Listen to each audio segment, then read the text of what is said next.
En el nombre del Padre, y del Hijo, y del Espíritu Santo. Amén. Alabado sea Jesucristo. Después de haber hablado sobre las catacumbas, de cómo se descubrió el sepulcro de Santa Filomena, de la forma en que don Francisco de Lucía se hizo con sus preciadas reliquias, de su transporte a Nápoles y después a Muñano, y de los milagros que acaecieron, habiendo dejado el cuerpo de la santa en la iglesia de Muñano, que después sería famoso santuario, y como también dijimos en el anterior audio, desde el mismo momento en que se descubrió el cuerpo de Santa Filomena comenzaron los milagros, muchos de ellos portentosos. La fama de la insigne santita se extendió como un reguero de pólvora. En aquella reciente época era ya célebre hasta las extremidades de la tierra. Pero lo único que se podía llegar a saber sobre ella era lo que aparecía grabado en el sepulcro. Su nombre y diversos objetos que nos hablan de la forma en que fue martirizada. Ancla, flechas, flagelo, fuego, la palma del martirio y la azucena de la pureza y virginidad. Esto es todo lo que se sabía sobre tan extraordinaria santa. Y bien, no era posible que de una santa tan asombrosa en milagros se supiera tan poquito de su vida. Era triste, pero era así, y el tema no tenía arreglo. Pero el asunto que humanamente era imposible solucionar, nuestro Señor lo solucionó. ¿Y de qué manera lo hizo? Lo realizó por medio de 3 revelaciones hechas por la misma santa a diferentes personas, y analizando bien cada una de esas revelaciones, llevan a la absoluta conclusión de que son fidedignas. Además, lo revelado a 3 personas diferentes que no se conocían entre sí coincide exactamente con los signos que aparecieron pintados en el exterior del sepulcro de la santa, de cuyos símbolos dichas personas no tenían ni el más mínimo conocimiento. Es cierto que desde el principio del mundo Dios ha revelado a los hombres muchas cosas por Él solo sabidas. El pontífice Benedicto XIV dijo sobre las revelaciones privadas que, si las revelaciones son piadosas, santas y propias para que aprovechen a las almas, deben admitirse en los procesos que se forman en Roma para la canonización de los santos. Por lo tanto, el tema es muy importante. Así que, si después de un maduro examen, si después de haber consultado a personas doctas y versadas en estas materias, si después de haberlas sometido a la autoridad eclesiástica, como ha sucedido con estas revelaciones, se obtiene el permiso de publicarlas para gloria de nuestro Señor y edificación de los hombres, ¿quién se atreverá a oponerse a ellas? Tales revelaciones están llenas de santidad y de piedad, y están perfectamente acordes con los emblemas grabados en la piedra sepulcral. Digamos ahora unas palabras sobre la persona que vivió todas estas cosas tan sublimes, las cuales las iba recopilando y escribiendo, convirtiéndose en el historiador de Santa Filomena. Tal personaje privilegiado fue don Francisco de Lucía, bien conocido ya por nosotros. Este sacerdote piadoso y culto había nacido en Muñano del Cardinale en 1772. Ya sabemos las vicisitudes que pasó hasta conseguir las preciadas reliquias de la santita. Este celoso sacerdote escribió todo lo que iba sucediendo en torno a la santa. Fundó después la Sociedad de los Hijos de Santa Filomena. Fue el primer rector del santuario y el custodio más vigilante de las preciadas reliquias. Después de 41 años de un apostolado infatigable en propagar la devoción a Santa Filomena, habiendo ganado el respeto de cardenales y obispos, entregó su alma a Dios el año 1847. Conviene observar que estas revelaciones se hicieron a distintas personas, la primera de las cuales era un artesano joven, muy conocido, don Francisco de Lucía, quien en la obra que escribió sobre la santa, que fue esparcida por millares de ejemplares en el reino de Nápoles y estados vecinos, da un testimonio público de la sólida piedad y pureza de conciencia del joven artesano. La segunda persona era un buen sacerdote, que después sería canónigo, quien por su devoción a la santa, de la que fue un perpetuo panegirista, ha obtenido de ella gracias muy particulares. La tercera es una virgen consagrada a Dios en un claustro austero. Vivía en Nápoles y su edad era de unos 34 años.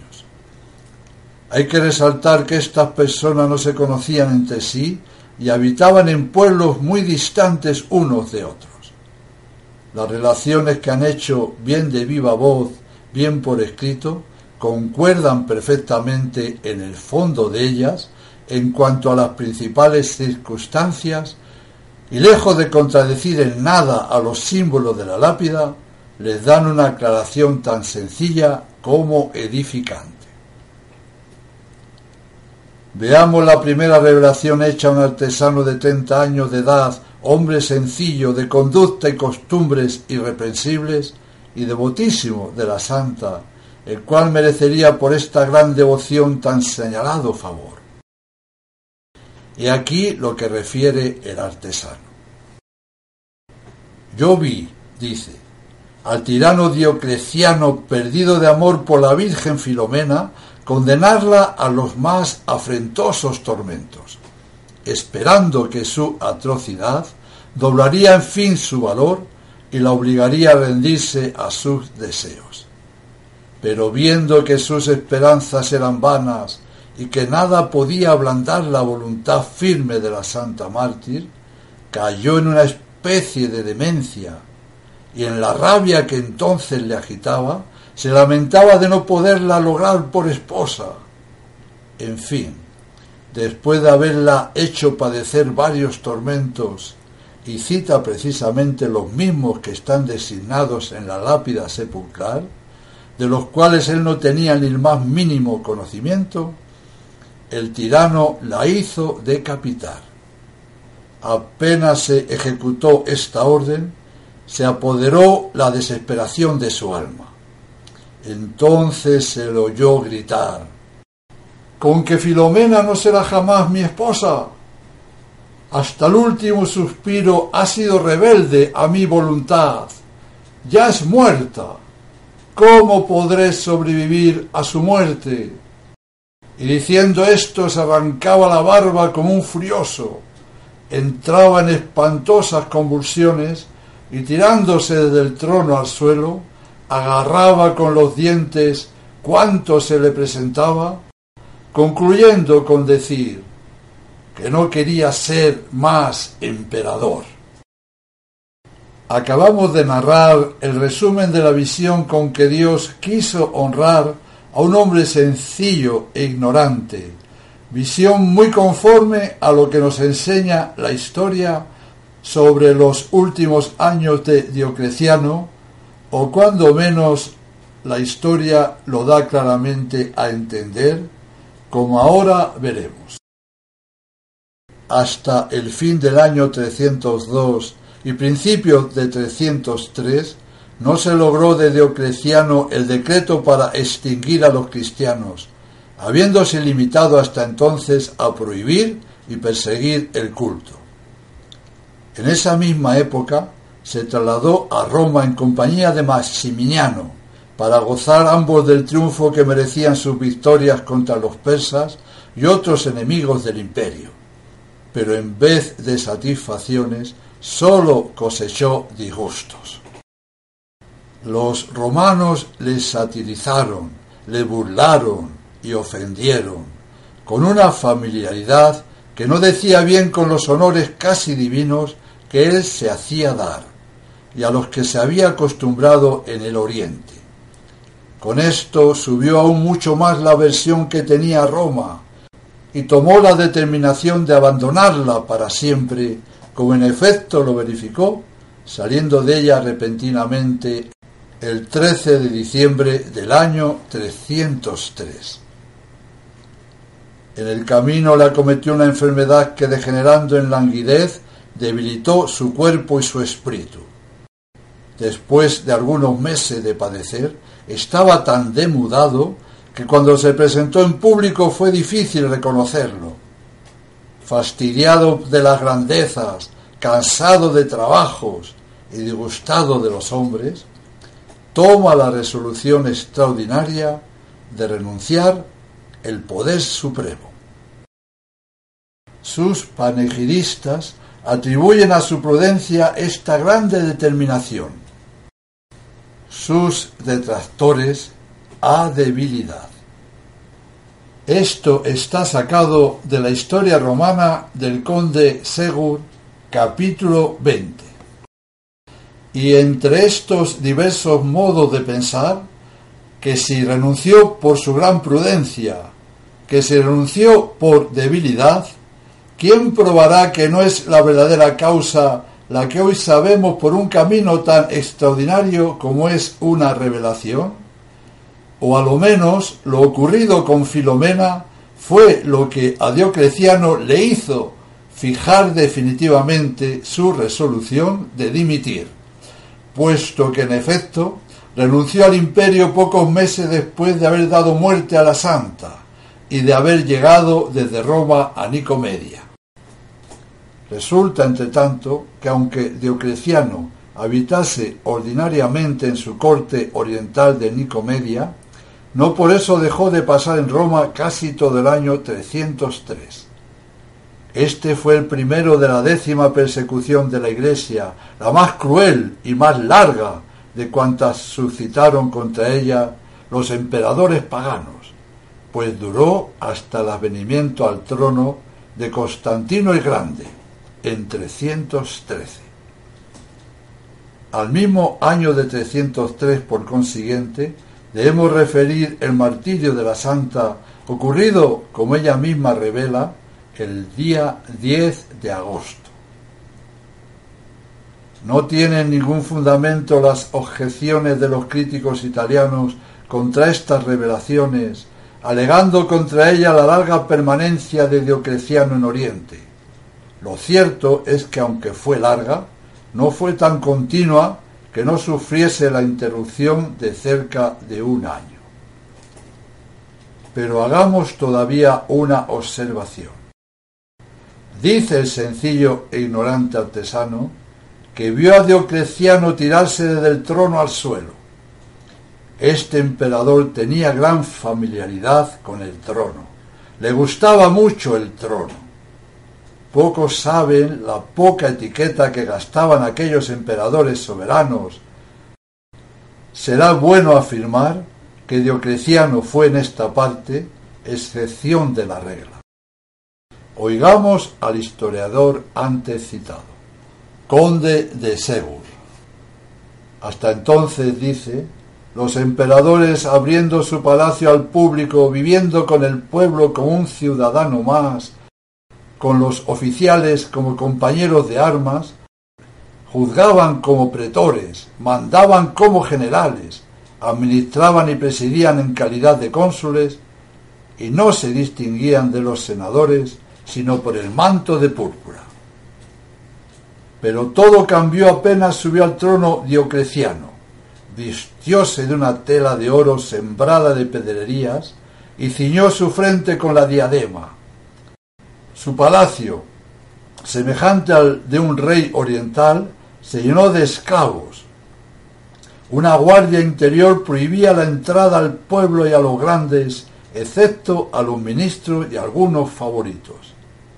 para inspirar mayor respeto, se conservaba una distancia inmensa de los ciudadanos, los obligaba a llamarle señor y les daba el nombre humillante de súbditos.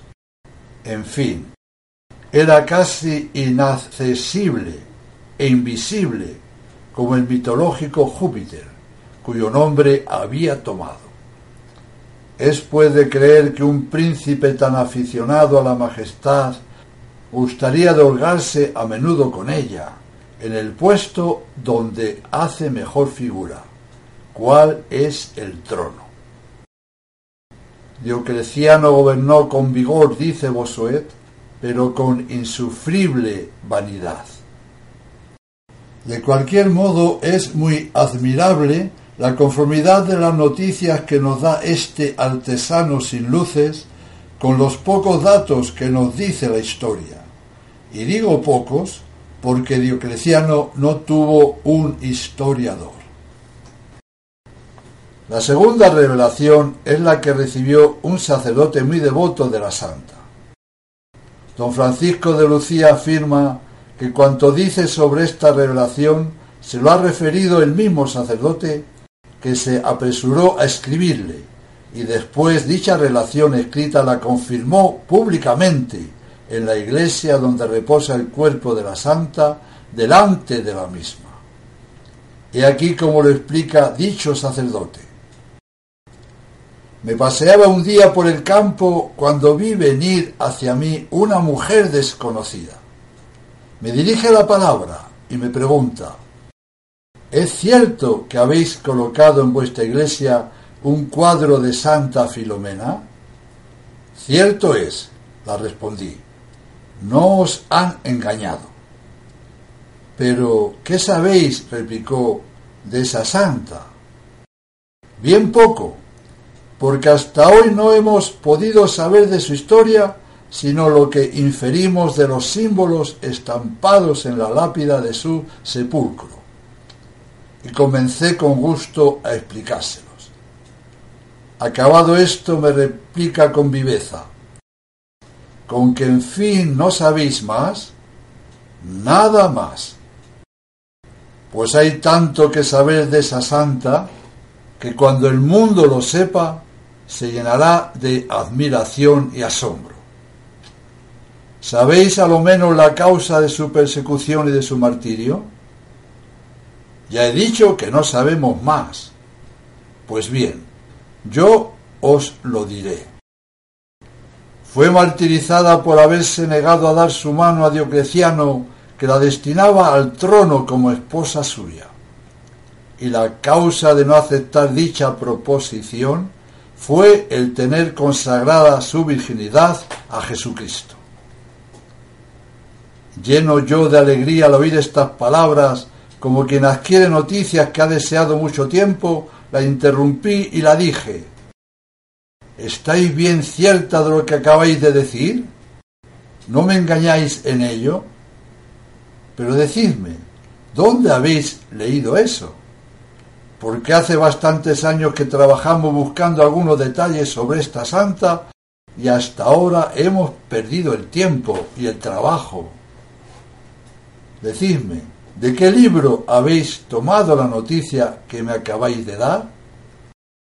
¿De qué libro? Me replicó con un tono en que advertí no sé qué especie de sorpresa y de gravedad. ¿De qué libro? ¿Y a mí me hacéis esa pregunta? A mí, como si yo pudiese ignorarlo. No, con seguridad, no os engaño. Estoy bien cierta de lo que digo. Podéis creerme. Sí lo sé. Estoy segura de ello. Creedme. Y en diciendo esto, la vi desaparecer como un relámpago. Hagamos alguna reflexión sobre esta relación. Habla de la mano que la ofreció el emperador, lo que supone que el martirio de la santa debió verificarse en tiempo en que Diocleciano estaba viudo, o a punto de serlo por la muerte que dio a Santa Serena, su esposa, y a su hija, en odio de la religión que ambas profesaban. El martirologio romano hace mención de Santa Serena el día 16 de agosto, en estos términos: en Roma, Santa Serena, que fue algún tiempo mujer de Diocleciano Augusto, lo que hace creer que había sido repudiada probablemente por ser cristiana. Por lo demás, no era necesario tanto para que Diocleciano quisiese tomar otra mujer, aunque le viviesen una o más, y pudiera ser que en la fecha que tratamos lo era también esposa suya, Prisca, que 4 años más adelante, el 307, fue decapitada con su hija Flavia por Magencio. La razón de Estado autorizaba y aún obligaba al repudio. Por esta razón, el virtuoso Constancio César con Diocleciano se vio precisado a repudiar a su santa esposa Helena, madre de Constantino el Grande. Y Galerio repudió a la suya por la misma razón. Pero el antojo era en aquellos tiempos una ley todavía más imperiosa. He aquí un ejemplo notable. Mientras Diocleciano se aparejaba para derribar a su competidor Carino, vivía éste muy entretenido en Roma, casándose, como lo hizo, hasta 9 veces en pocos días. Otro dato que nos hace saber que el emperador Diocleciano se encontraba el año 303 en Roma es que en dicha ciudad hizo condenar a muerte en 2 distintas ocasiones al generoso San Sebastián. Las observaciones sugeridas por la revelación precedente determinan la época del martirio de Santa Filomena y refutan la objeción que varios críticos han pretendido hacer, fundados en la larga mansión que este emperador hizo en Oriente, y que por lo tanto no estaba en Roma. No se publicó esta relación sino después de un riguroso examen hecho por la autoridad eclesiástica, y cuando se adquirió el convencimiento de que tenía todos los caracteres que distinguen las verdaderas revelaciones de las falsas. La tercera revelación, que es la más amplia de las 3, es la de una religiosa de Nápoles llamada Sor María Luisa de Jesús, ferviente devota de la Santita. Sor María Luisa había nacido en 1799. Desde muy joven fue llamada a la santidad perfecta. Tenía solamente 13 años y, al igual que Santa Teresa, tuvo una visión del infierno, a partir de la cual llevó una vida de oración y penitencia. A los 18 años vistió el hábito de las hermanas dominicas, tomando el nombre ya sabido de Sor María Luisa de Jesús. Tiempo después fundó la familia religiosa de Oblatas de Nuestra Señora Dolorosa y Santa Filomena. Nuestro Señor le concedió el don de interpretar y explicar las Sagradas Escrituras. Sus admirables obras comunican doctrina profunda, ascética y teológica de una manera muy simple y clara. Estos escritos fueron publicados por los padres dominicos de Imola, diócesis en la que estaba el obispo Mastai Ferriti, quien llegaría a ser el Papa Pío IX.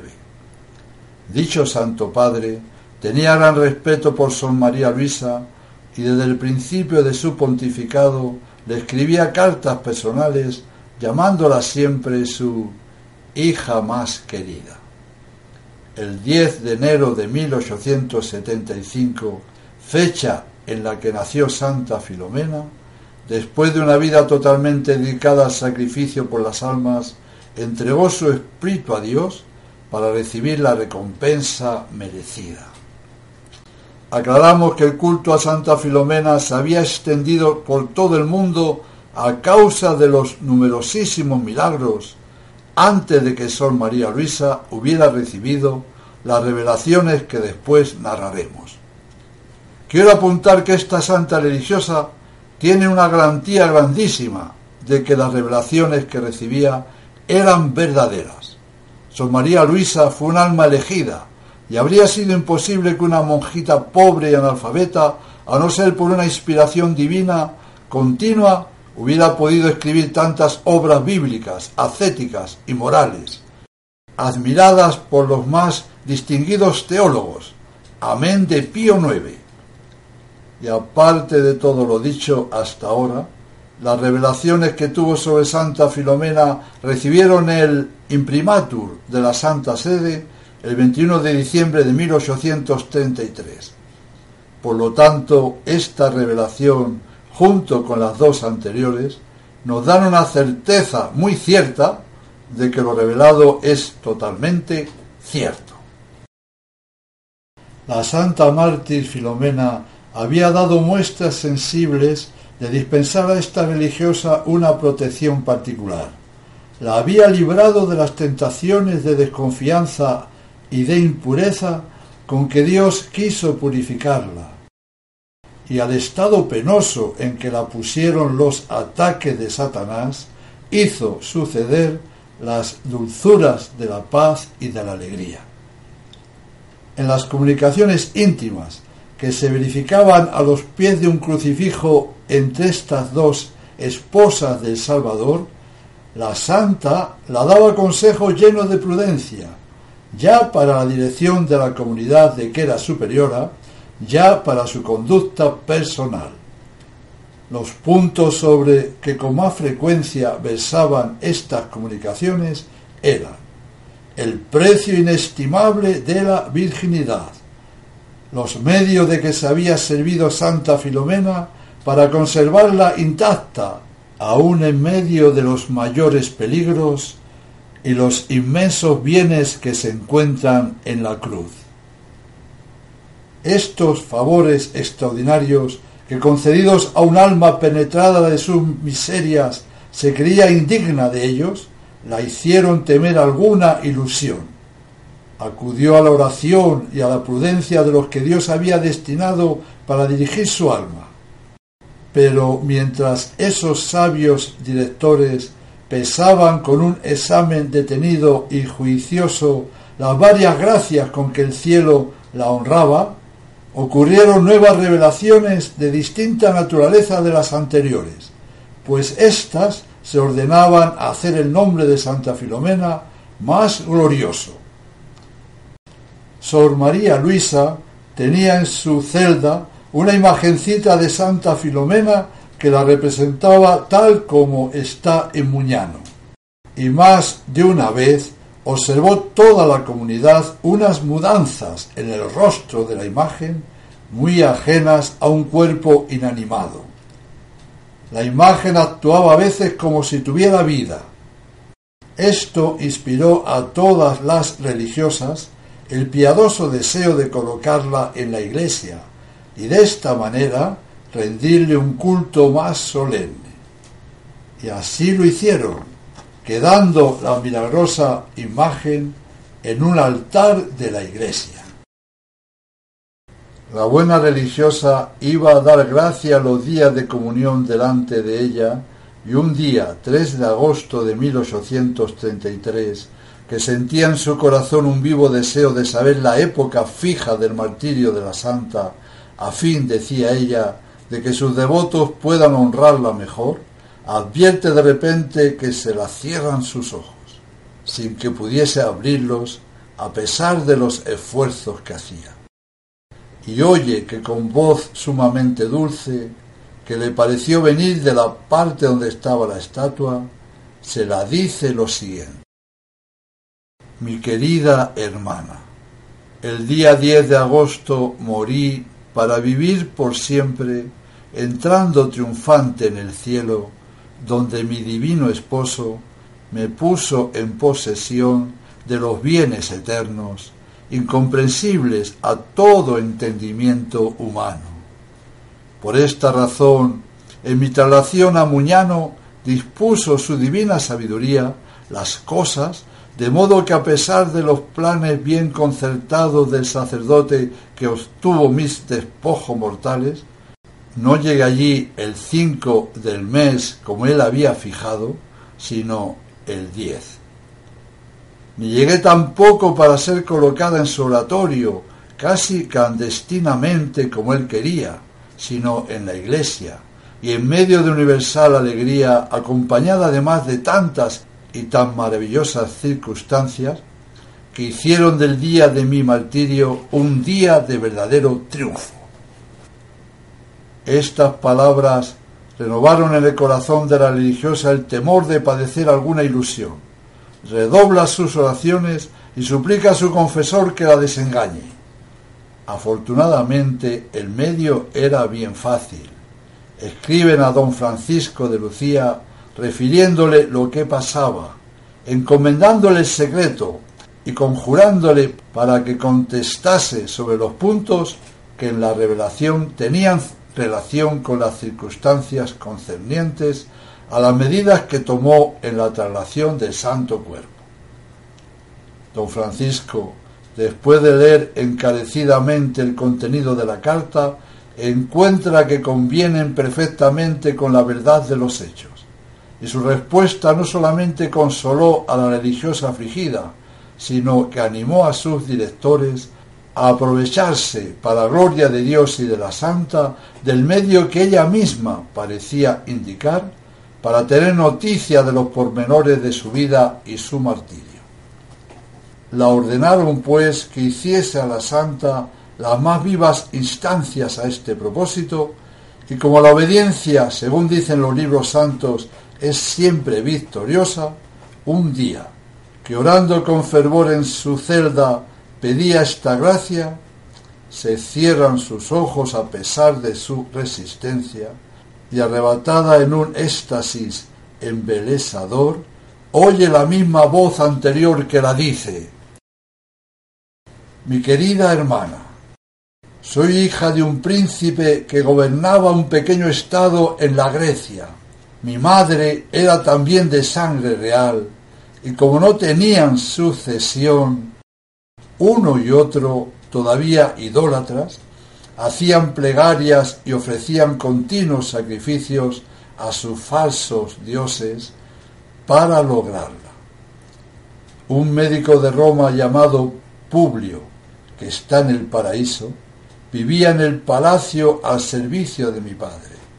Era cristiano, y vivamente compadecido de la aflicción de mis padres y de su ceguedad, se puso un día, movido del Espíritu Santo, a hablarles de nuestra fe, procediendo hasta prometerles sucesión si consentían en recibir el bautismo.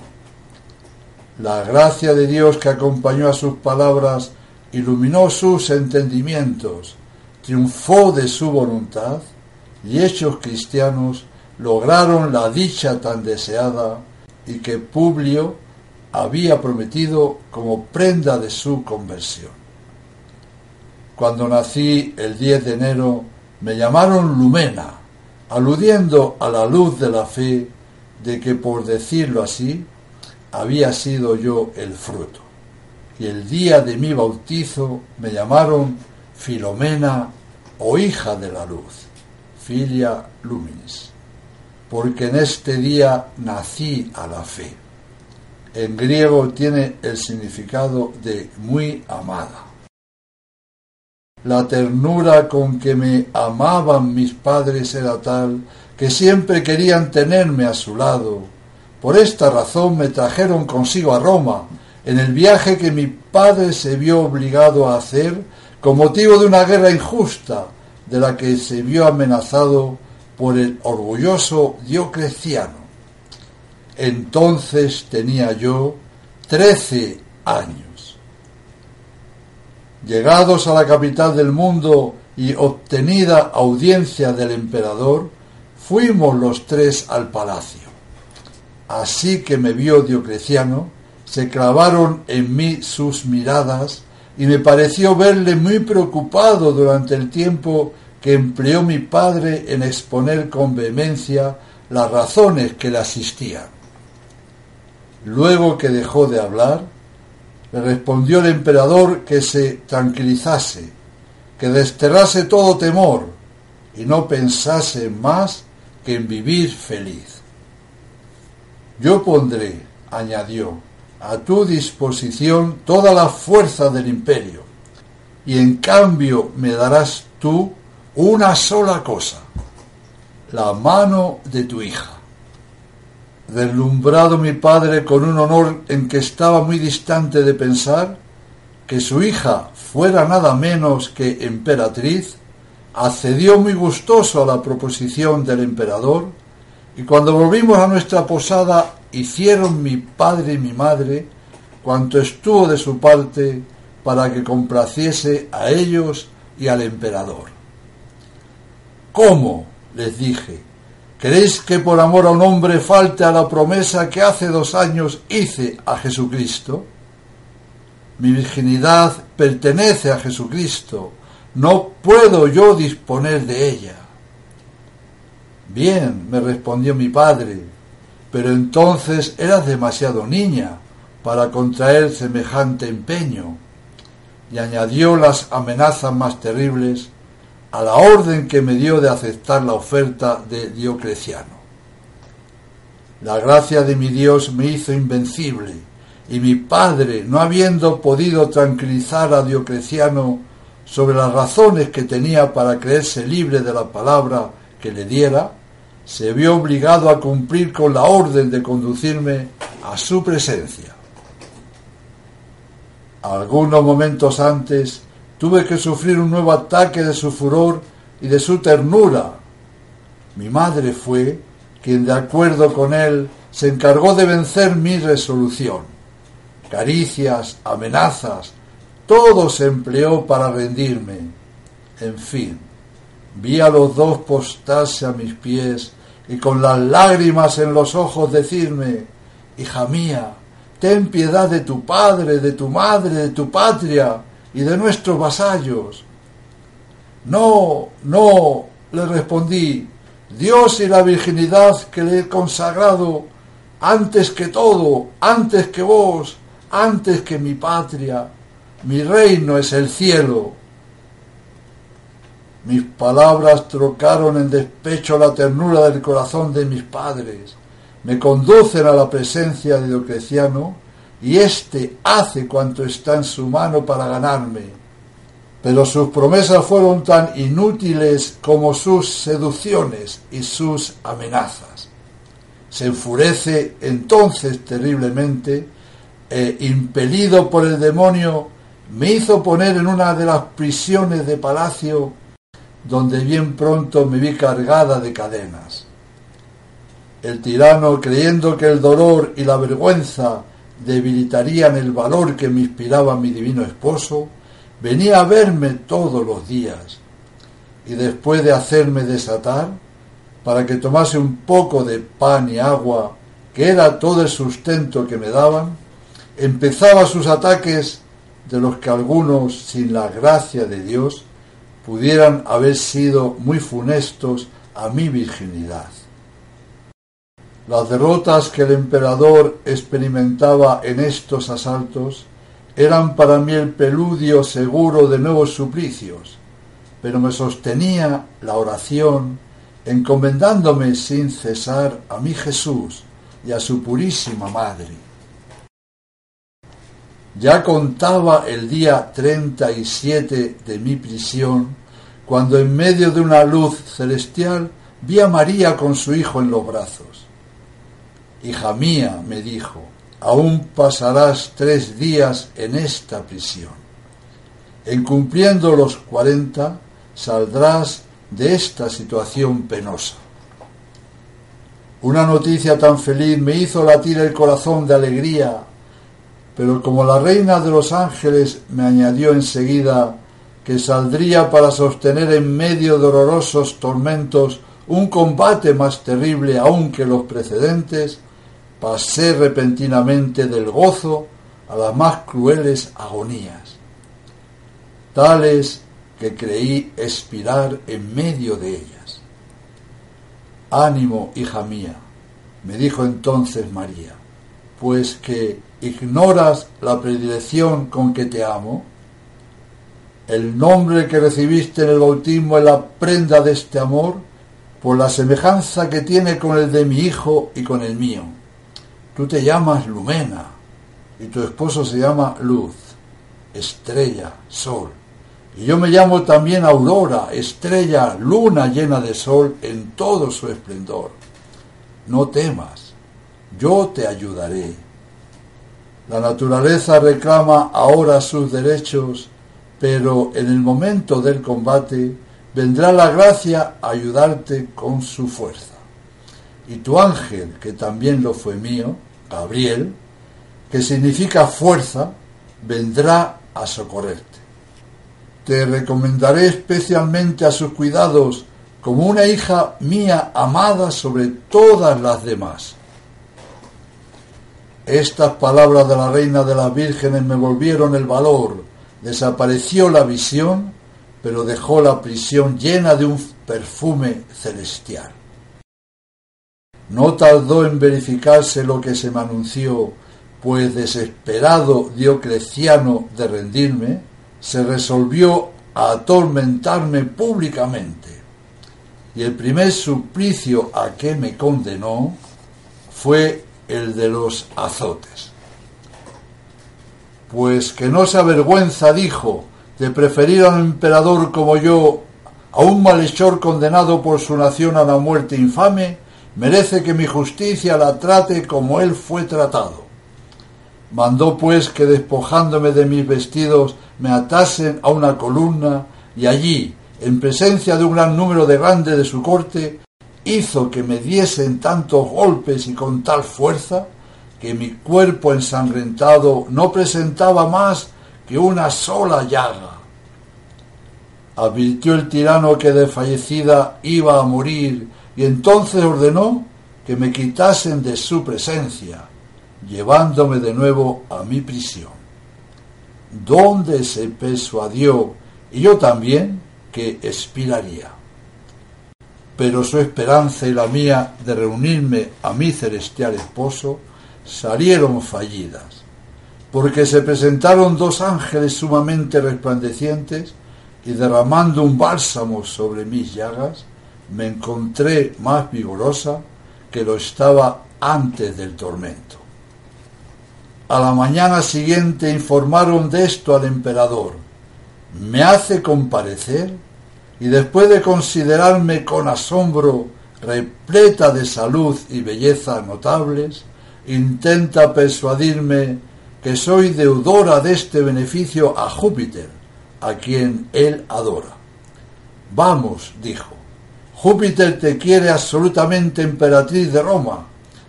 Y acompañando a estas palabras seductoras, promesas magníficas y los halagos más cariñosos, se esforzaba a consumar la obra del infierno que había empezado. Pero el Espíritu Divino, a quien debía mi constancia, me llenó entonces de tantas luces que ni Diocleciano ni sus cortesanos pudieron replicar una sola palabra a las pruebas que les di de la verdad y solidez de nuestra fe. Enfurécese de nuevo y manda que me arrojen al Tíber con un áncora atada al cuello. Ejecútase la orden y Dios no permite que triunfe el tirano, pues en el momento que me arrojaban al río, vinieron dos ángeles a socorrerme, cortan la cuerda y la áncora desciende a lo profundo del río, donde permanece hasta hoy.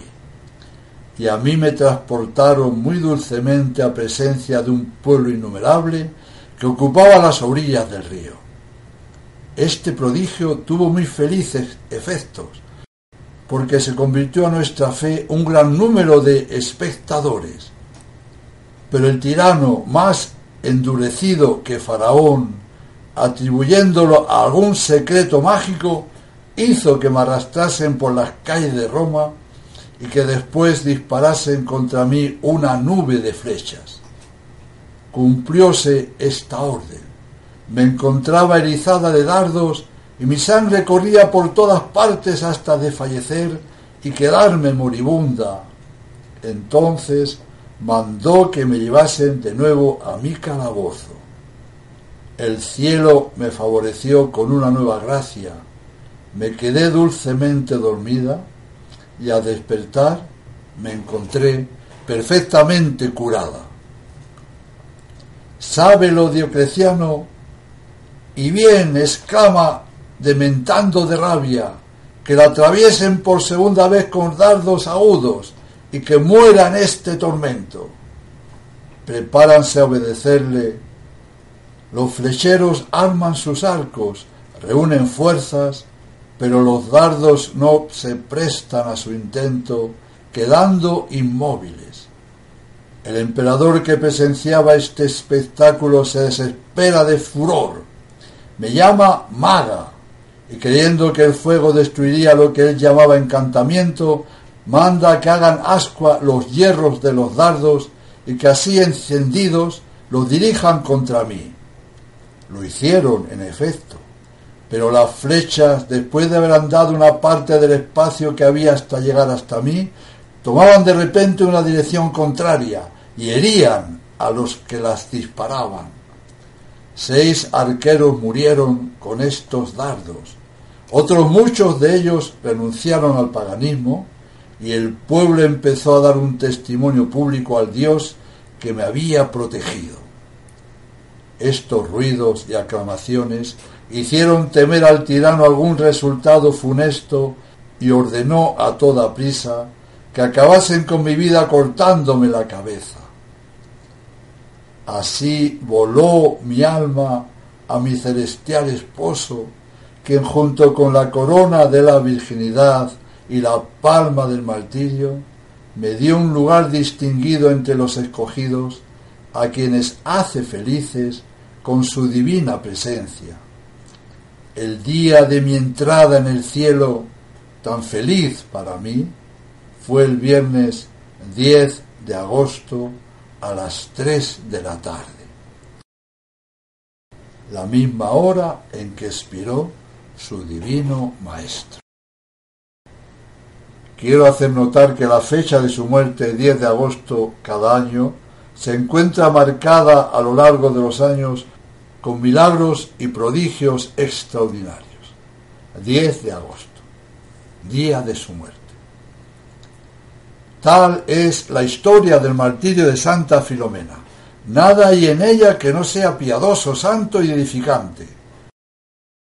Al considerar los numerosos y brillantes prodigios que ya en aquellas tempranas fechas habían hecho su nombre tan célebre en el mundo, le pareció conveniente al Señor manifestar los méritos, la generosidad y el colosal heroísmo de Santa Filomena, para de esta manera los fieles quedasen más edificados y la gloria de Dios y la sublime virtud angélica de Santa Filomena fueran exaltadas y así ayudasen a los cristianos, a nosotros, a seguir su ejemplo.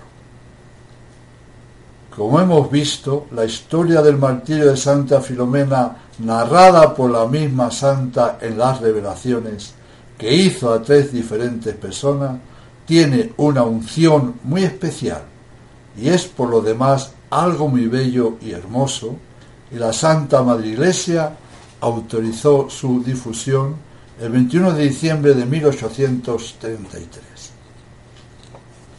El próximo capítulo, que será el tercero, estará repleto de cosas muy admirables e interesantes. Cuán superior ejemplo nos ha dado esta encantadora doncelita de 13 añitos. Cuán grandísimo ejemplo al ver su ardiente amor a la virginidad.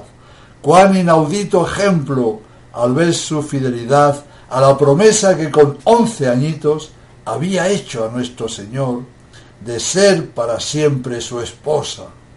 Cuán arrebatador ejemplo de sobreponerse a los ruegos y lágrimas con que una y otra vez sus padres intentaban convencerla.